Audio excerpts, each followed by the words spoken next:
Welcome to Can't Stop the Pop, the podcast where we, that's me, Craig, and me, Matty, do a deep dive on a song from the 90s or noughties. So, Craig, what song are we doing this week? Well, Matty, I feel your lips, your fingertips. We are doing Louise and Naked. I can feel your eyes all over my body.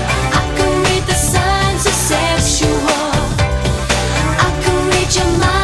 I can see you want me. Something in your eyes is sensual. You make me feel naked. Undressing you with your eyes. You make me feel naked. Oh,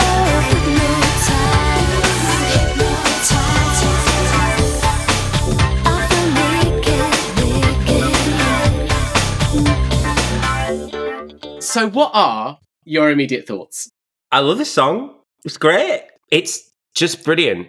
And I definitely was aware of it and knew it when I was younger, but I didn't know it. Yeah. I only sort of really got into it retroactively when she has had a recent comeback. And I'll put my hands up and say that. But before we get into it, why are we talking about Louise Naked? Louise Redknapp was formerly in Eternal, and this was her third single as a solo artist. Eternal, the girl band, not Eternal, the Marvel movie. That would be some real time-bending. Yes, she was not in the Eternals. She was in Eternal, and she left, and she went solo, and she had released 2 singles up to this point. Light of My Life was her debut, and then In Walked Love. And In Walked Love underperformed. It missed the top 10. And I think at that point, there was a bit of a like, okay, well, Eternal actually moved on to their second album, and they were doing really well. What do we do with Louise? Well, Matty, what we do with Louise is we come up with a song like Naked. It's one of those songs that just help define her as an artist. I don't know how you feel about the previous 2 singles. I wouldn't say they're songs that Eternal would have recorded, but equally, particularly with In Walked Love, it's not a song that Eternal wouldn't have recorded. Yeah, totally. But Naked, for me, is the point at which you go, well, Louise is doing this and Eternal are doing this, and there's absolutely no crossover between these 2 things. It's a very 90s song, I think, production-wise. Do you know when it starts, and it's like that weird, distorted organ sound. It's a really weird sound. That is the I don't recognise that as being the Naked. Are we talking about the same song? I don't recognise that as being the Naked we're talking about here. But it's the distortion. Okay. But we're mid-90s. This was released 27th of May, 1996. If you're going to give a female pop star a song called Naked, there is every chance in the mid-90s that it could be really naff and really tacky. Yeah. You know, that tawdry British humour, but there's real confidence to it. Louise is assertively naked. Yes, there's sex appeal. You are a little bit younger than me. Louise was the perfect beard for any teenager who was afraid that someone might suspect they were gay, because she was other lads' mags. She's so pretty, so attractive. So I think there are 2 people who like Louise. There are people who like Louise because of the way she looks, and there are people who like Louise because of the way she sounds. I don't think there's necessarily a crossover between those audiences. Sorry, it's a really weird side tangent. I sing in a vocal group with different lineups every time. And there was one lineup with a very good friend of mine who's straight and a bit younger than me. And I was listening to some music, and usually has no idea the stuff I'd listen to in the cabin or whatever. I'm going to the gym. He said, "Who's that?" It's Louise. And then I was about to go, "Oh, she was in Eternal." He went, "I know who Louise is." I was like, "Oh, okay." He was like, "Louise Redknapp. Of course I know who she is." And I was like, "Oh, okay." Yeah. Different demographic. So the thing is about the song for me is that even though it's called Naked, as you say, it doesn't veer into tarty territory. The song is about making someone feel naked. 1996, I'm going to pull in all of the other female references which were clearly used to create the song, in that this is a post-Madonna Bedtime Stories record of human nature.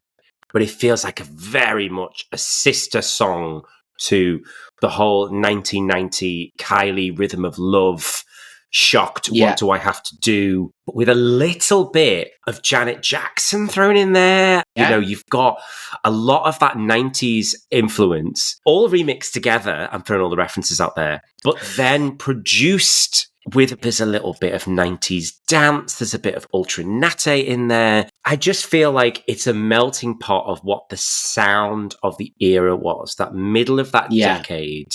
Correct me if I'm wrong on the release date, because obviously it was 96. So the Spice Girls are launching at this point, right? Yes, this is just a few months before the Spice Girls breakthrough. We are before Wannabe. Okay. Just about, but that's obviously the linchpin of where pop music changed in the UK in what was being pushed in the charts. This was still very much from the era of the early 90s US dance influence tracks as well. And it's produced so well. Yeah. Even though it sounds 90s, it hasn't aged badly. As a sidebar, I really, really love the reimagined version that she did as well for her greatest hits. I can feel your eyes all over my body. I can read the signs of sexual.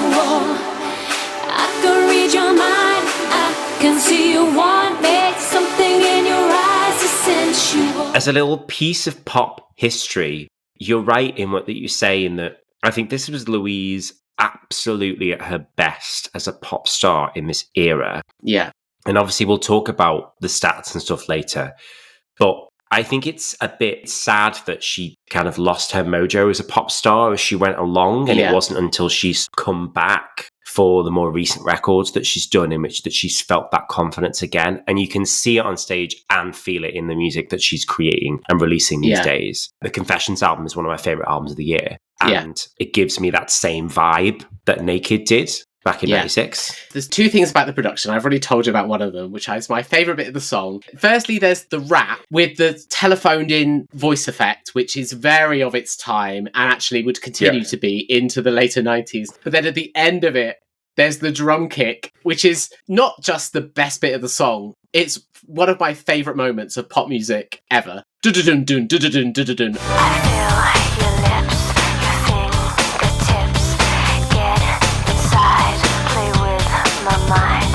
I feel myself begin to melt. Don't look at me, don't stop. It's so good. Which is something which is very, very common in Janet Jackson songs. That element of Rhythm Nation. She's even done it in more recent stuff like Feedback. It's that everything will cut out and we'll just go dum back into the chorus.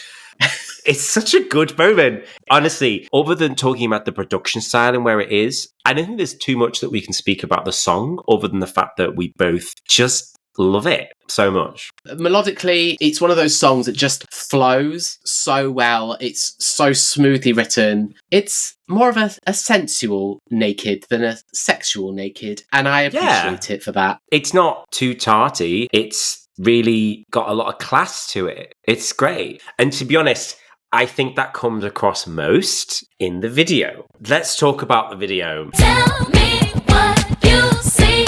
You take it away. Well, okay. Give me the Cliff Notes version. Well, okay, here it is. This is literally what I've written down. Chairography, handography, hairography, iconic. Is there any more than that?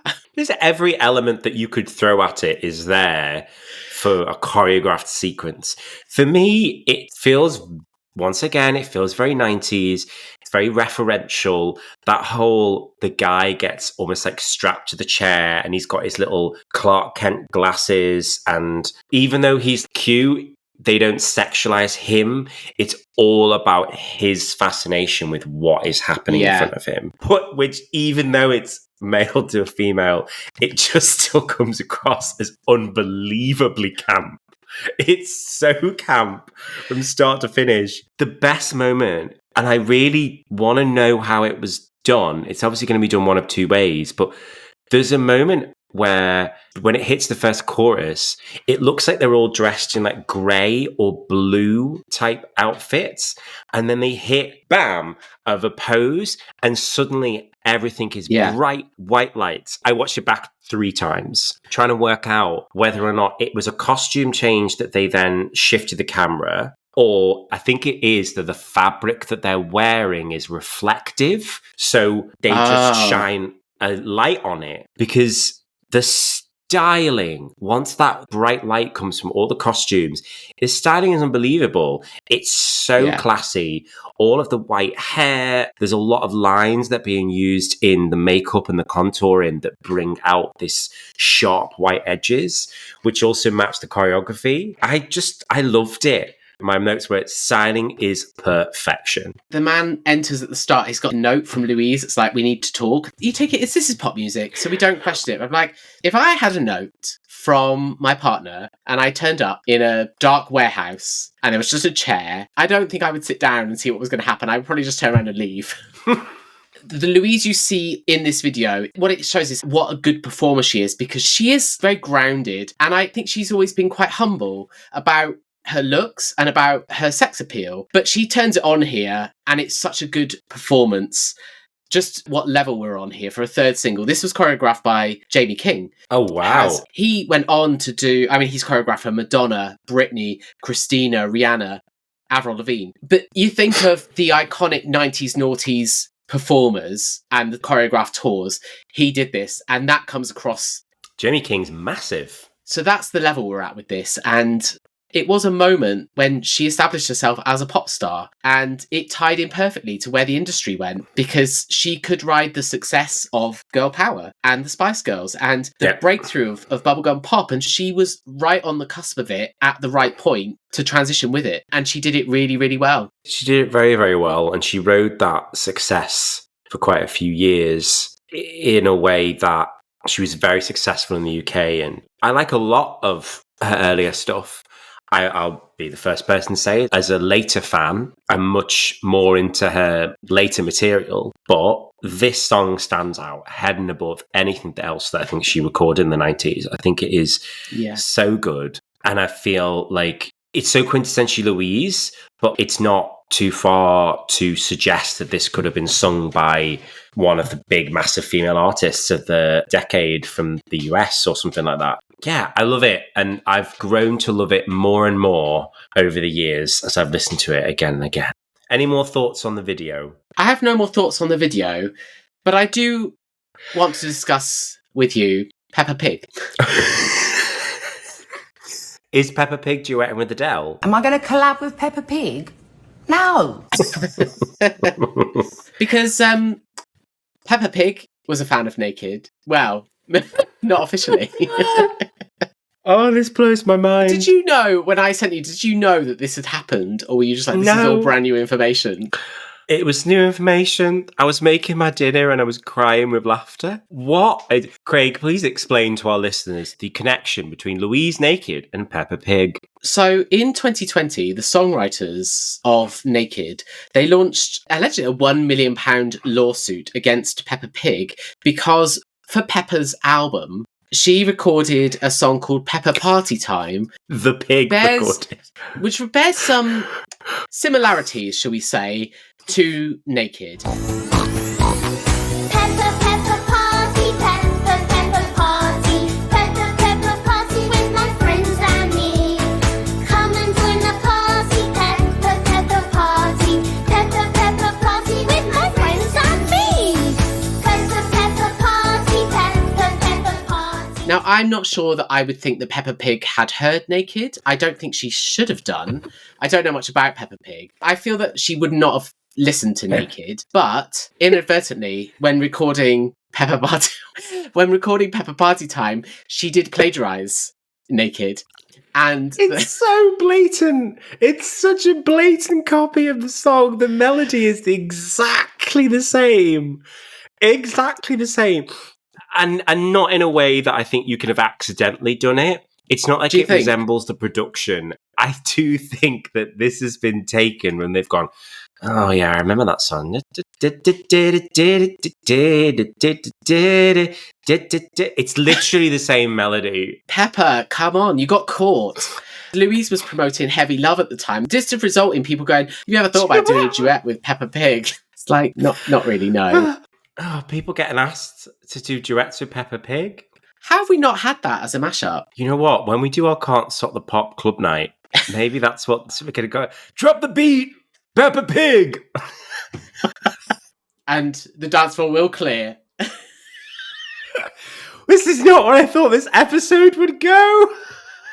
I just, I've never really thought about Peppa Pig's musicality, but I just think, well, look, if you're going to steal a song, if we can take nothing else away from Peppa Pig's musical credentials, it's that she stole from the best. Never really thought about Peppa Pig's musicality. Oh, God. Right. Okay, Craig. Okay. Right. So that's what we think. It's what Peppa Pig thinks. So what happened when it was released? Don't freak out until you know the facts. Relax, Max. This song peaked at number 5, and I'm just going to come out and say it. I think that's too low. I think number 5 is a travesty for Naked. Travesty. Now, it is her second biggest selling single, but it was the 78th biggest seller of 1996. It sold 167,000 copies. So this, in some respects, this is going to get so cancelled with this. I think this goes to the challenge that always faced Louise, is that her profile was often much bigger than her commercial sales. Yeah. Because she really was one of the most prominent pop stars of the late 90s. If you open Smash Hits, if you open FHM, then she's there. Very visible on TV. All the singles did reasonably well, but by most other standards, I think this deserved to be a much bigger hit than it was. Yeah, agreed. Totally agree. But it was the hit she needed, I guess. That's fair to say. I think that she's one of these people who is quite lucky now. It's easier in the streaming era to discover and rediscover artists. Yeah. Does that make sense? Because the discography's all up there. And I do think that people look back on her and they go, oh, yeah, she was there. She was doing it in the 90s. She was releasing great songs. She was performing great records. Whereas the actual sales that she had at the time, as you say, they weren't really representative of how popular she was as a celeb and as a household name. More people would know who Louise is than some other pop stars that sold way more records in the 90s. Yeah. But they might not necessarily know all of her records. Does that make sense? It does. And I do think what the Naked album lacks to me, because I got this album, of course I did, I don't think this song carries through to the album very well, because I think you would listen to the song and go, this is what the Naked album is going to be all about. And it's not. I don't think it was until the second album that they really consolidated the sound of Naked, because that's when you get Arms Around the World and Let's Go Round Again, and you get those much poppier numbers that I think you would expect to come from an album this. But the album went top 10. It's her biggest selling album. It established her as a solo artist, and she's still around today. I'm not going to say it didn't do what it needed to, because it did. Mm-hmm. Of course. Well, what a great song to discuss. Really glad we got to bring out Louise. If you are listening, Louise, we would love to interview you. Let's make it happen. We've had so many comments be like, oh, yeah, it'd be great. It would. And also, Pepper, if you're listening, Pepper, you can come on. We'll interview you too. Not at the same time, though. That might be awkward. No, but maybe we could make the duet happen. We could have it. We could. Be a thing. Well, if you want to listen to Louise Naked, you can find it on streaming, or you can, dig out your old CD single if you wanted. And where can they find us, Craig? Can't Stop the Pop has a website where there are over 500 reviews, including this song, of course, which you can find at can'tstopthepop.com. We're also on social media. I am Matt_Atkins9 on Instagram. And you can also find us on TikTok at Can't Stop the Pop Podcast, where we talk about loads of other random songs and do little bits of interviews. I am at can'tstop_the_pop on Instagram and TikTok. We're also at Can't Stop the Pop on YouTube, because we have video content, which you'll know if you're watching it, because you can see us. And we have Patreon now at patreon.com/Can't Stop the Pop for bonus content and exclusive episodes. Do subscribe to our channels, get in touch, and let us know what you think of the song and what you think of the show, what you think of Louise, and leave us a review, but only a good one, wherever you get your podcasts from. What do you think of Peppa Pig as well? Let us know. Thank you so much for listening, and join us next time for more Can't stop the pop.